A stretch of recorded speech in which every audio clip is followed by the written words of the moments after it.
Please like, subscribe or follow our channel so that we can produce more videos for you.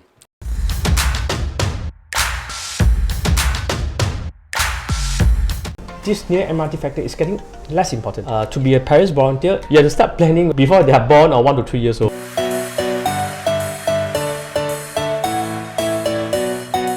Is near MRT getting less important? A lot of people, when they buy condos, especially new condos, being near MRT is the key top concern.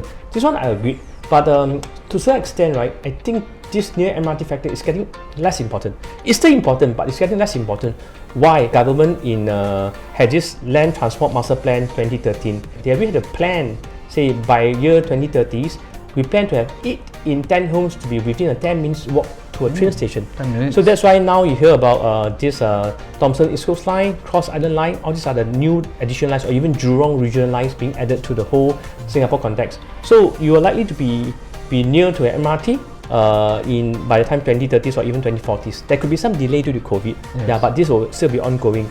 So to me, anything within 1 kilometer is considered near MRT. 1 km is a max. Because if you try walking, 1k is literally you got to walk depending on your speed 10 to 15 minutes or even more. You start to sweat. Yes. In this Singapore weather, you start to sweat. No joke. Yeah. So 1k is a max limit.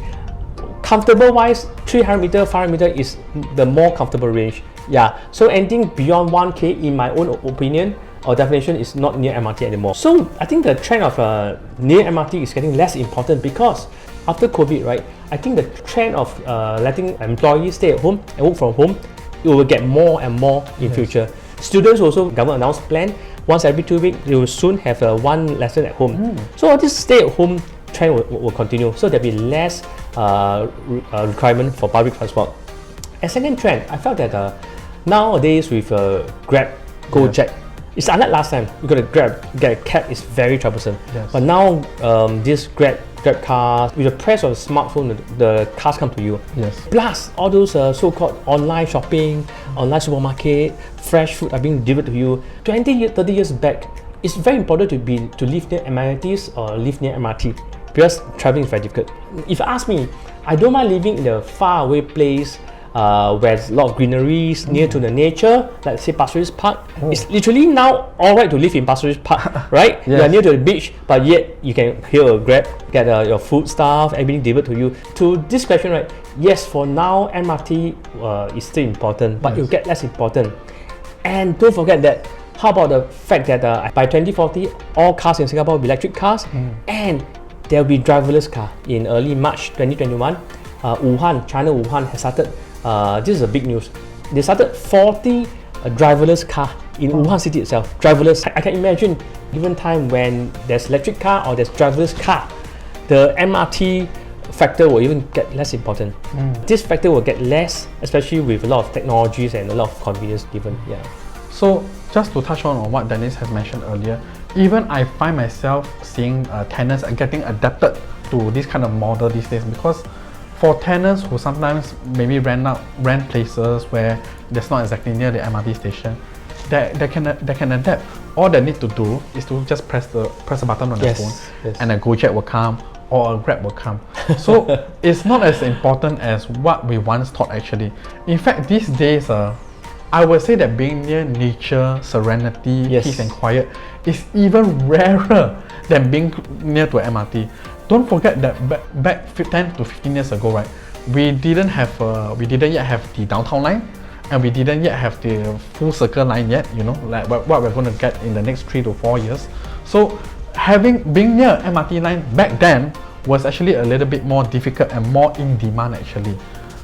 So if you are not going to choose something near MRT, what should the criteria be if you're going to be choosing a condo?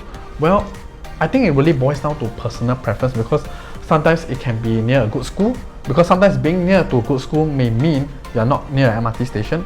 Sometimes you could be having a career where you're connected on the go 7 days a week, and you just want to be near peace and quiet and serenity. So go for that. Like what Dennis has mentioned, Pasir Ris Park, that's a very good example. On your East Coast Park actually. Although East Coast will soon have their own MRT, but for the longest time, they haven't had their MRT. And yet, people still like to stay there. I think to make our answers more useful, MRT is getting less important, yes. But if you still like a place that's near MRT, try to be as near as MRT as possible. Say within 300 meters or max 500 meters. That would be really very near, because I think as this all the factors that we mentioned gets realized, that more and more electric car or driverless car, maybe anything above beyond 500 meters might become not so near MRT anymore. Yes. So try for be near. Just literally, if you are say just opposite or 1 to 300 meters away from the MRT, the MRT is shuttle bus. So that one is also will still be relevant. Or if the MRT is above you or under you, even much better actually. Usually for that will be a mixed development. Yes, and there are condos like that actually. Yes, right. All right, so hope that's useful for you. Yes. Right. Okay, is it important to be near good schools?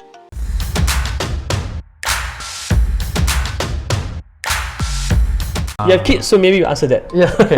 I do have a kid, a 2-year-old daughter, who is not ready to be admitted into primary 1 yet. Right. Okay. But I have done my little own research about the different phases of the primary school admission.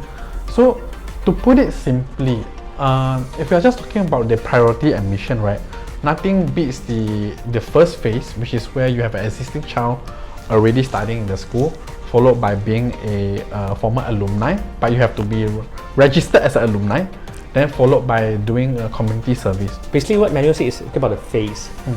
Maybe I introduce this so-called government enrollment scheme. You can see over here. Like, so in short, this is a bit complicated. There's quite a lot of phases, phase 1 to 3. But just to make things easier for you, right, we'll focus on the phase 2B and phase 2C. For phase 1, 2A1 and 2A2, these are simply, right, these are for those more for those parents who are more affiliated. Like you have one child studying there, you are old boys, you are part of the alumni. So phase 1 and phase 2, 2A, 2A1 are so-called guaranteed space already.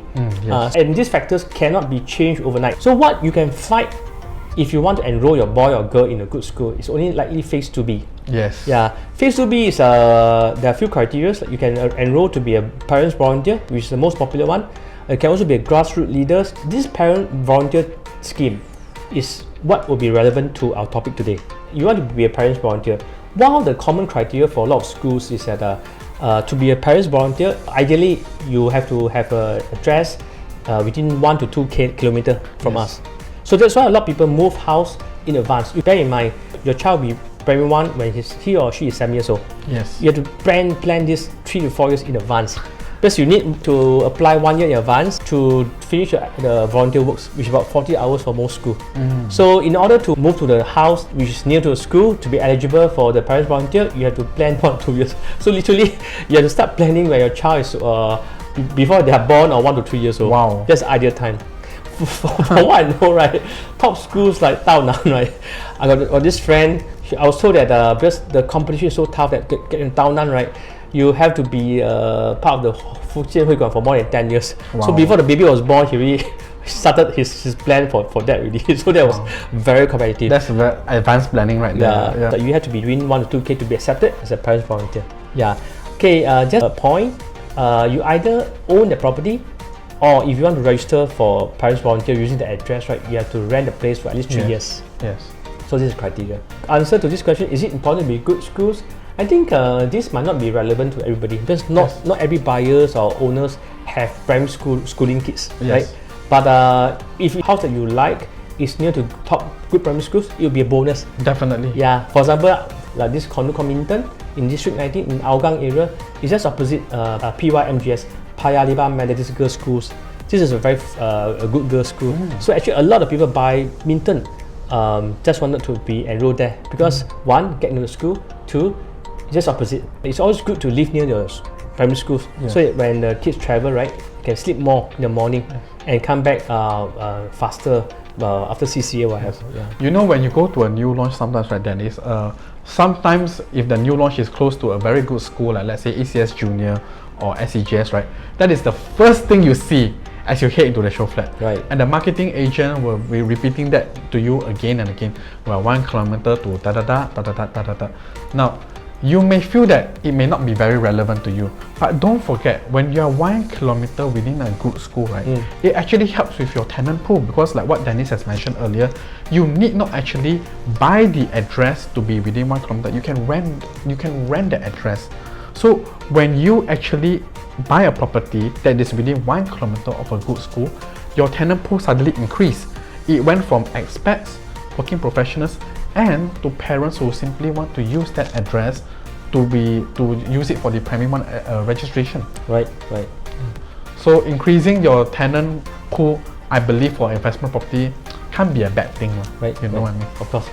That's all for today. If you have any questions or any other comments, feel free to leave us a comment here, Yes. or let us know what are other questions that you'd like us to answer for you.